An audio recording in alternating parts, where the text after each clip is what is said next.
तिला आपण बरीच वर्ष भारतात आणण्यासाठी प्रयत्न करतोय, पण अजून आणता आलेलं नाही. किंगफिशर विजय मल्ल्या. अख्खं नाव त्यानेच घेतलंय एअरलाईनसाठी आणि बिअरसाठी. मध्ये मध्ये त्या शेंगा दिसायच्या झाडांच्या बिया आहेत, त्या बियांची रचना निसर्गाने अशी केली आहे की खालून त्या टोकदार आहेत, वरून खाली पडल्या की आपोआप जमिनीत रुततात किंवा चिखलात रुततात आणि परत झाड तयार होतं. मनुष्य लावेल अशी निसर्गाने अजिबात वाट बघितली नाही. हे बघा अनन्या बघ, हे बी हे बी आहे शेवग्याच्या निसर्गाने, शेंगासारखं.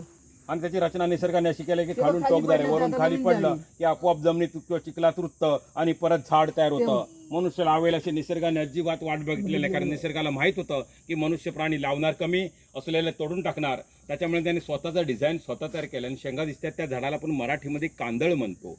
तर त्या झाडाचं बॉटनिकल नाव आहे रायझोफोरा एपिक्युलेटा.